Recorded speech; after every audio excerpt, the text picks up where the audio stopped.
근데 한동훈 의원께서 얼마 전에 인터뷰했더니 이런 말을 하더라고요. 난 이거 장해찬 최고 만나 물어보려고 그랬었어요. 한동훈 의원이 불편했던 사람과도 정치하는 게 보수 재건이다 이렇게 그렇지. 얘기했거든. 그래서 제가 장해찬 우리 최고랑도 같이 정치하셔야 되는 거 아닌가라는 생각이 딱 들었죠. 어떻게 생각해요? 두 분 좋았던 적이 있잖아요. 그렇죠. 속으로 뭐? 형님 찬식이 임명한 거 봤죠? 조용히 짜져서 책이나 파소. 거기 괜히 김어준, 유시민 옆구리 찌르지 말고 조용히 짜져서 책이나 아메리카노 파쇼. 너 먹을 거 있어서 들어왔지? 너 배신하려고 들어온 거지? 야, 우리 대통령을 이렇게 모욕할 거야. 퇴원해서 당무에 복귀한 장동혁 대표 이 기강 잡겠다면서 강경 모드로 들어가죠. 당의 쇄신, 당의 기강 확립을 위해 필요한 게 있다면 순차적으로 해나가겠다고 하는데 이게 뭐 징계 정치에 나선다는 의미인가? 그러면은 무소속 한동훈 의원을 지원했던 그 의원들 그 사람들을 이제 좀 서서히 옥죄면서 들어갈 것인지 어떻게 보세요? 장해찬 최고부터 말씀 주시겠어요? 당연히 징계해야죠. 장동혁 대표가 진종호 뭐 오늘 이런 아침에 무슨 말을 했냐면 당원들이 제출한 징계 요청서가 있어요. 네. 근데 그걸 선거 때까지는 그냥 봉합해두고 보류했거든요. 그걸 검토하겠다. 그러니까 대표가 찝는 게 아니라 윤리위에 접수된 신청서가 있습니다. 막 서명 10,000명씩 받아가지고 막 그 북구에 치킨 뜯으러 간 의원들 징계해라 이런 거. 이거는 근데 당을 떠나서 공당 입장에서 민주당 국회의원들이 무소속 그 조국혁신당 조국 지원하고 그러면 민주당에서 냅둡니까? 냅두더라고요. 가만 안 냅두잖아요. 대놓고는 못하잖아 적어도. 그 대놓고 한 번 김어준, 있어, 유시민이 대놓고 한번 있어, 한 대놓고 거지. 한번 있어. 예. 민주당 국회의원이 누가? 국회의원은 한 분 없고 그냥 좀 유력 아니 뭐 당원들이. 송영길 대표는 이원택 후보 지원하지 않고 김관영 지사 당선돼야 된다고 아니야 노골적으로 그런 얘기한 얘기했잖아. 게 아니라 이제 그 김관영 지사도 억울할 수 있다 뭐 이런 얘기를 하신 거죠. 그 정도랑 딱 그 정도. 대놓고 내려가서 치킨 뜯고 하는 거랑은 다르잖아요. 그래서 다르긴 그러니까 그런 거는 당의 기강 차원에서 이게 민주당에서 일어난 일이든 국힘이든 개혁신당이든 이거는 바로 잡아야 되는 부분이기 때문에 윤리위에서 이제 그 남부지법 판결문을 토대로 이제는 가처분에 안 걸리도록 더 꼼꼼하게 잘 검토를 하겠죠. 원칙적으로는 맞는 말이긴 해요. 왜냐하면 분명히 소속이 있고 당이 있는데 당 바깥에 있는 사람을 노골적으로 또 지방까지 내려가서 선거운동 해준다는 건 이게 선례가 될 수 있기 때문에 가만두면 안 되는 것도 맞아요. 근데 결국 이제 그 해당 대표의 지금 입지와 연관되는 것 아니겠어요? 입지가 뭐 계속해서 징계만 하면 줄어들 수밖에 없기 때문에 이러지도 못하고 저러지도 못하고 있는 상황인 것 같고 이게 의원들뿐만 아니라 저 페이스북에서 봤는데 네. 한동훈 대표를 지원하는 국민의힘의 일부 당원들 뭐 SNS 눈에 띄게 좀 글을 올리는 사람들까지 막 징계 요청서가 올라가고 있어요. 이게 과연 바람직한 일인가? 그래서 장동혁 대표가 참 고민이 많겠다는 생각이 듭니다. 그러니까 당원들은 우리가 어떻게 통제가 사실 안 되고 뭐 의원들이야 당연히 당원 당규에 맞춰서 해당 행위를 하면 이제 안 되는 건데 사실 우리도 보면은 그 조국혁신당 조국 대표한테 민주당 당원들 투표 많이 했거든요. 그 징계 못해요. 어떻게 할 수는 없어 그거는. 근데 다만 그분들을 약간 비호하거나 예를 들어 타당을 비호하거나 우리가 뭐 좋고 싫고 상관없이 그런 분들은 당연히 징계 대상이죠. 네. 그러니까 근데 우리 장해찬 최고 말씀하신 것처럼 의원들이 한 건 문제가 있다. 그 지금 대안과 미래 쪽에서는 재선거 요구하는 게 오히려 해당 행위라 뭐 의견이 너무 팽팽하게 맞서니까. 근데 얘네들은 그 여름철 모기떼 같은 애들이고요. 하루 종일 앵앵거리면서 했던 말 또 하고 했던 말 또 하는데 지들 불출마 선언 하나 못하는 저 대머리인지 대미래인지 아는 사람들도 본보기로 저게 간사 이성건 의원 같은 사람도 징계해야죠. 지속적 당 지도부 흔들기는 해당 행위이기 때문에. 아 근데 한동훈 의원께서 얼마 전에 인터뷰했더니 이런 말을 하더라고요. 난 이거 장해찬 최고 만나 물어보려고 그랬었어요. 한동훈 의원이 불편했던 사람과도 정치하는 게 보수 재건이다 이렇게 그렇지. 얘기했거든. 그래서 그렇지. 제가 장해찬 우리 최고랑도 같이 정치하셔야 되는 거 아닌가라는 생각이 딱 들었죠. 어떻게 생각해요? 두 분 좋았던 적이 있잖아요. 그렇죠. 불편했던 사람과도 정치하는 좋았던 적이 게. 있다기보다는 제가 개처럼 일을 해줬죠. 제가 사양개 역할을 많이 해줬죠. 동아일보 정치를 부탁해 가서 그 얘기를 했어요. 한동훈 의원과 장예찬 최고가 다시 손잡을 수 있다면 얼마나 좋을까라고 얘기하니까 둘 양쪽에서 다 욕먹던데. 진짜? 그러면 불편했던 사람과도 정치하는 게 보수 재건이라고 했던 한동훈 우리 의원의 말. 근데 이제 저는 가정적으로 말은. 한동훈 의원과 장예찬 최고가 예전과 같은 관계, 회복되어서 같이 정치하면 좀 그럼 또 엄청난- 나한테 이준석 대표 까달라고 막 대응 사주하고 그럴 텐데. 아니 그런 그때랑 좀 그런 거 막 다르니까. 사주했어? 좀 다르니까. 그러니까 뭐 어쨌든 그렇게 다시 관계가 원복되면 좋지 않을까? 불편했던 사람과 원복이 되려면 어떻게 하면 원복이 될 수 있을까? 목욕탕 한번 가면 장애찬과의 원복 관계. 된다 그랬어요. 장해찬 최고가. 진짜? 사우나 한번 남자들은 시원하게. 또 사우나에서 또 푸는 그게 있기 어, 때문에 참, 네. 모든 걸 다 모든 네, 걸 다 뭐. 벗어 던지고. 모든 걸 다 벗고 같이 사우나 한번 가야 돼. 아이고. 아, 그래 남자들은 그럼 풀더라. 술 한잔 사우나 갔다 와서 그리고 맥주 한잔 쫙 마시면서 야 그래 야 형님 잘못했어 야 그래 앞으로 잘 지내자 이러면서 사우나 풀더라고. 갔다가 맥주 한 잔 쫙 마시면은 공천 그 안 주고 떨어뜨리고 이렇게 했던 거 다 잊혀지는 거네. 뭐 근데 그분이 사우나를 갈 수 있는 분이라면 네. 근데 요새 목욕탕 자주 다닌다는 얘기가 있던데? 부산에서 아니 목욕탕 가는 얘기가 있어요. 목욕탕용 단독탕이 그게 따로 있나? 있나 봐요. 단독탕이 있나? 목욕탕용이 따로 있을 수 있어. 방수? 방수. 자, 방수 이야기 제가 안 꺼냈습니다. 경민정 앵커가 꺼낸 거예요. 아니 방수란 단어를 제가 꺼내지 않아요. 그러니까요. 네. 네. 아 그런 거 좀 사고 싶네. 나 요새 머리 또 빠지기 시작했어 요새. 탈모 와가지고. 탈모약 추천해 드려요. 저 먹고 있어요. 아, 그래요? 네, 미녹시딜인가 그거 아, 먹고 있어요. 그렇구나. 네. 예, 미녹시딜은 저도 바르는 거 참고를 좀 아닌가요? 하고 아니야 있는 미녹시 상태여서. 하여튼 미녹 뭐시기던데? 미녹시딜이 요만큼 뭐 포함된 진짜 거. 찌끔 먹어 4분의 1로 쪼개가지고 먹어. 그렇구나. 탈모인입니다. 맞아. 이게 이제 아기 낳고 이러면 또 머리가 많이 빠져요. 네. 빠질 수 저도 있죠. 그래요. 아기 낳고도 빠지고 제가 청와대에 있으면서 진짜 스트레스 받아가지고 그때 막 한 움큼씩 빠진 게 어떡해. 이렇게 된 거예요. 예. 그러니까. 가발은 안 쓰는 거. 저 부분 가발 있어요. 부분 가발. 예, 예. 그치. 통가발도 있는데 통가발은 너무 어색한 거야. 머리통이 너무 커 보여가지고 그건 못 쓰겠더라고요. 저도 방송하시는 거 보고 앞머리 가발을 한번 사봤거든요. 예, 근데 이거- 이상한 거야. 이상해요? 이제 네 개. 어색하지. 네 개. 제 거 추천해드릴게요. 자연스러워. 좀 돈을 줘야 된다는 말씀인 것 같습니다. 자 민주당 그러면은 당권 경쟁이 지금 들어가고 있는 것 같은데 당 대표직이 차기 대권 레이스에 좀 유리할 것 같아서 그런 것도 있고 공천권 가지면서 본인이 당을 평정하려고 그러는 것도 있고 이 와중에 지금 문재인 대통령이 왔잖아요.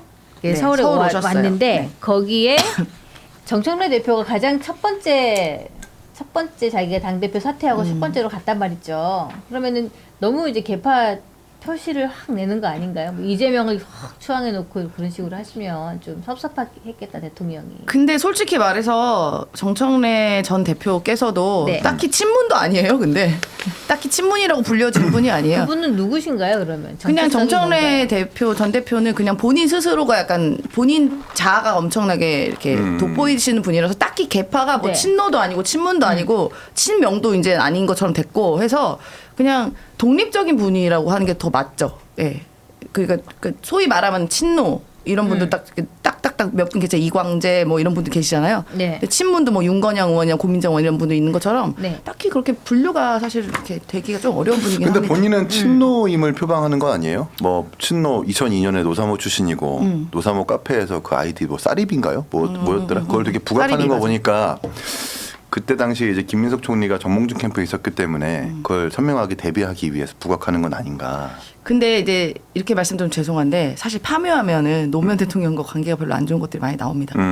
정청래 전 대표도. 그러네요. 근데 이제 어쨌든 선거가 시작되고 경쟁이 시작되니까 뭐라도 이제 근데 우리가 그렇게 따지면 하나씩 김민석 총리는 그 당시 정몽준 후보를 선택하면서 김민세라는 별명이 그렇죠. 붙었고 그러니까 소위 말하는 친노 세력과는 좀 많이 끊기 안 힘든 좋았지. 악연의 사슬 고리가 있긴 하죠. 다 먼 그래요. 다. 과거의 일이긴 하지만. 예, 정청래 의원도 그다음에 뭐 노무현 당시 이제 뭐 의원 뭐 하여튼 뭐 안 좋은 그런 게 있어요. 다 여러 가지로. 그러니까 파묘하면 사실 다 도찐 개찐입니다. 솔직히 말하면. 예, 근데 그래서 그러니까 제 말은 그게 뭐 나쁘고 잘못됐다는 거 아니라 뭐 자신의 과거가 그럴 수도 있죠. 그게 뭐 네. 잘못된 건 아니라고 봐요. 당시에 본인이 처했던 정치적 결단을 한 거니까. 근데 자꾸 과거를 파서 내가 옛날에 뭐니 하지 말고 좀 제가 정말 바라는 게 좀 미래의 아젠다를 얘기했으면 좋겠어요. 그렇지. 이 세 분 다. 그러니까 지금 진짜 중요한 게 우리가 지지율 떨어진 게 중수청에서 떨어졌거든요. 그렇지. 중도, 청년, 서울. 아. 그러니까 이거에 대한 고민을 좀 얘기해서 앞으로 재집권을 어떻게 할 것인가에 대한 플랜, 그리고 이재명 정부를 어떻게 뒷받침 잘할 것인가, 네. 국정 운영 잘 뒷받침할 것인가, 이거를 좀 미래를 얘기했으면 좋겠는데 자꾸 과거에 너 뭐니 그렇지. 하는 게 무슨 도움이 돼요? 과거 그게 참 도움이 얘기하면은 안 돼. 제가 늘 얘기하는 게 자꾸 누가 어디서는 어디 방송이나 어디서는 네. 뭐 적통이니 뭐 정통이니 정체성 얘기하는데 그게 지금 우리 세대에서 그 중요해요? 정통이? 그리고 뭐가 정통이고 뭐가 적통이야? 그 기준은 뭔데? 언제부터 하면 적통이야? 그러니까 그런 맞아. 소모적인 얘기 좀 제발 하지 말았으면 좋겠어. 미래 얘기하십시오. AI 시대. 제발. 아, 그럼 미래를 얘기를 해야 되는데 정치인들이 자기 앞가림 하느라 너무 정신이 빠져있어. 양당 다 비슷해 보이고 정치꾼들이라는 생각이 참 많이 드는 그런 시점인 것 같은데, 그러면 7월 1일에 이재명 대통령과 문재인 전 대통령이 오찬 회동이 있을 것 같은데요. 이때 좀 어떤 얘기가 오갈까? 뭐 이긴철 후보 말씀 주시겠어요, 시청자님? 그러니까 이제 갑자기 예정에도 없던 문재인 전 대통령을 만난다는 건데요. 네, 갑자기 왜 만날까? 이 정청래 대표가 사퇴한 직후에 이 평산 책방 뭐라 대표라고 하나요? 네, 서울 대표, 올라오셔서 대표. 거기 행사에 가셨잖아요. 근데 네. 거기 원래 예정에도 없었던 만남이었는데 정청래 대표가 만나러 갔다는 건 아닙니까? 근데 정청래 대표와 문재인 전 대통령이 만나면서 이른바 친문그룹, 친노그룹, 586그룹, 정통 주류지층, 구주류지층들이 막 결집하는 모양새를 보이니까 이재명 대통령이 좀 발등에 불이 떨어졌는지 본인도 문재인 대통령 만나가지고 그런 상징적으로 그렇게 좀 일부러 좀 만나는 것 같은데, 그런 당부를 하실 것 같아요. 문재인 전 대통령, 그러니까 이른바 정말 전 대통령인 만큼 현 어떤 권력 다툼에 끼어들지 말아달라. 이렇게 전 대통령이 나서면 민주당 지지층이 분화할 수 있기 때문에 좀 자제해달라는 당부를 드리기 위해서 만남을 갖는 건 아닌가라는 생각이 듭니다. 이거는 제가 정확히 아는데 어제 이제 좀 관련자랑 점심을 같이 먹었어요. 네. 근데 이제 이게 갑자기 만든 이벤트는 아니고 조금 오래전부터 계획된 거였고, 이제 또 대통령 순방 다녀오시고 그랬잖아요. 그러니까 여러 가지 이벤트가 많다 보니까 이제 날짜가 잡힌 거고 뭐를 고려해서 한 건 아니다. 네, 그리고 진작 모시려고 했는데 이제 서로 일정이 좀 안 맞고 또 지방선거 있고 이래서 네. 좀 시기가 안 맞았다. 저거는 이제 원론적인 이야기고 후달리니까 뭘 후달릴 게 뭐가 있어. 지지층 깨지고 지지율 다 데스크로스 나오고 아니, 김어준이 아주 문재인이 오래전부터. 웃음냐 이러고 유시민이 또 막 그 그렇지. 촉사 같은 일 놀리고 하니까 일단 아우, 겉보기로 시원하다. 친명과 친문은 하나다. 우리 사이 나쁘지 않다라는 거 보여주기 위한 지지층 달래기용, 그러니까 분열되고 있는 진보 지지층 달래기용 인사인데 두 사람 다 속에 칼을 품고 있죠. 문재인 전 대통령은 너 지난 공천 때 내 새끼들 다 잘랐잖아. 뭘 잘로 다 살았는데 그리고 뭔 소리야. 임종석한테 한 거 봐. 박용진은 날아갔죠. 나는 뭔데 나는. 난 친명인데. 누나는 미안한데 그 개파에 낄 레벨이 아직 안 되는 거고 미안한데. 다음엔 꼭 그건 껴. 맞아. 그리고 또 문재인 전 대통령 입장에서는 너 이번에 한찬식 민정수석 임명했잖아. 한찬식 민정수석은요, 예. 친문 킬러라는 별명이 있던 사람입니다. 동부지검장 할 때 문재인 정부 환경부 블랙리스트 제일 아픈 구석 털어서 그 관련자들 징역 보낸 사람이에요. 드루킹 특검 됐잖아요. 네. 그러니까 그러네. 그거는 이제 문재인 전 대통령 입장에서는 이놈 봐라, 한찬식을 뭐 하려고 나한테 호호호 이 자식. 네. 이건 거고 네. 이재명 대통령 입장에서는 그 김어준이랑 유시민 시켜서 다시 당 접수시려고 하시나? 접수하려고 하시나? 이렇게 전직 대통령이 우리 발목을 잡나? 이거 이제 내 당인데. 그러니까 그 한자로 칼을 품고 웃으면서 그냥 악수하고 밥 먹는 건데요. 저는 7월 1일 이후에 친명 친문 명청 대전이 아니라 명문 대전이거든요. 어허. 이게 봉합되기는커녕 더 치열하게 불타오를 거라고 생각합니다. 이게 그러니까 이제 저런 모습이라도 좀 보여줘야 된다. 근데 네. 속은 어떨지라도. 희망사항이고, 일단 한찬식 이제 수석 같은 경우에는 아까 뭐 블랙리스트 얘기했지만 당시에 그냥 검사장이었고 실제로 수사는 주진우 당시 검사가 했었어요. 그러니까 이제 뭐 그분은 그냥 뭐 그 사인만 했겠지. 그리고 중요한 거는 동부지검장을 누가 임명했냐? 당시 문재인 대통령 임명했어요. 그리고 또 이분 갖고 자꾸 얼가불가 하는데 뭐 윤석열이랑 뭐 관계 있냐 이렇게 얘기하지만 실제로 윤석열 검찰총장 되자마자 이분이 기수가 선배여가지고 욕 먹고 나옵니다. 그러니까 사실 관계가 딱히 없고 실제로 문재인 대통령 때 승진하고 검사장이 되신 분이에요. 그러니까 근데 다만 블랙리스트 사건 때는 문재인 정부 때인데 이게 이분이 인지 수사를 한 게 아니라 당시에 이제 김태우라고 있잖아요. 그 강서구청장 나갔던 그분. 네. 그분이 이제 조국 민정수석실에 있었던 그 뭐라 그러지? 같은 검사관인가? 하여튼 뭐 그분이었는데 그분이 폭로를 했잖아요. 그 폭로로 시작된 수사가 저 블랙리스트였고 당시 이분은 그냥 검사장이었던 것 뿐이에요. 이분이 무슨 뭐 정권에 무슨 악의를 품고 한 분이 아니다라는 거를 말씀드립니다. 그러니까 저 이제 문재인 대통령을 부르는 이유 중에 하나가 또 한찬식 검사장에 대한 오해를 풀기 위해서라고 좀 보는데 지금 이제 친노 친문 586에 대한 선전포고로 우리들 해석을 하고 있지만 한찬식 검사장이 그 한나라당 노무현 대통령의 탄핵을 주도했었던 최병렬 대표의 사위잖아요. 근데 최병렬 대표의 조카가 최재경 검사인데 최재경 검사가 누구냐면 2021년에 유동규 본부장 그 대장동 사건이 터졌었을 때 유동규 본부장이 핸드폰 포렌식을 해보니까 2명의 공무원이 나옵니다. 한 명은 최재경 검사장이었고 한 명은 박관천 행정관이었는데 최재경 검사장이 누구냐면 박근혜 대통령의 그 민정수석 출신인데 그 정영학 녹취록에서 나오는 재경이 형이 최재경 검사예요. 거기다가 재판 과정에서 유동규 씨가 얘기했잖아요. 내가 최재경 검사를 이재명 대통령에게 소개를 해줬다. 그러니까 이걸 보면 한찬식 검사장을 친노 친문 586 대비용이 아니라 사실 본인의 사법 리스크 방어용으로 저는 임명했다고 보거든요. 그렇기 때문에 그런 어떤 속내, 속뜻을 문재인 대통령에게 직접 좀 설명하고 해명하기 위한 그런 전 자료로도 해석을 합니다. 하여튼 뭐 저희는 전직 대통령에 대한 예우를 네. 네, 하는 거라고 보고 그동안 조금 늦었죠. 더 일찍 좀 초대해서 얘기도 듣고 박근혜 하셔야 대통령은 되는데. 왜 예우 안 합니까? 우리 당 출신 아니시잖아요. 대통령이 당이 있으니까. 아니 그래도 그런 게 있잖아. 같은 당에 대한 그 우리가 정통이라는 게 그렇게 또 여기서 정통 쓰면 그렇지만 하여튼 그 당에 대한 그게 있잖아요. 같이 당이 배출한 뭐 대통령이라는 게 그런 게 있어요. 왜냐하면 우리가 당 대표실 가면은 전직 대통령 사진이 뚝뚝뚝뚝 걸려 있어요. 근데 네. 다음에 이재명 대통령이 퇴임하시면 이제 거기 이재명 대통령이 걸리시겠지. 그러니까 그런 역사랑 이런 철학 같은 걸 좀 같이 계승하자라는 의미가 좀 약간 있거든요. 그런 거겠죠 속으로는. 속으로 뭐? 형님 찬식이 임명한 거 봤죠? 조용히 짜져서 책이나 파소. 거기 괜히 김어준 유시민 옆구리 찌르지 말고 조용히 짜져서 책이나 아메리카노나 파쇼. 너 먹을 거 있어서 들어왔지? 너 배신하려고 들어온 거지? 야, 우리 대통령을 이렇게 모욕할 거야. 우리 찬식이 보냅니다 형님. 바로 이거지.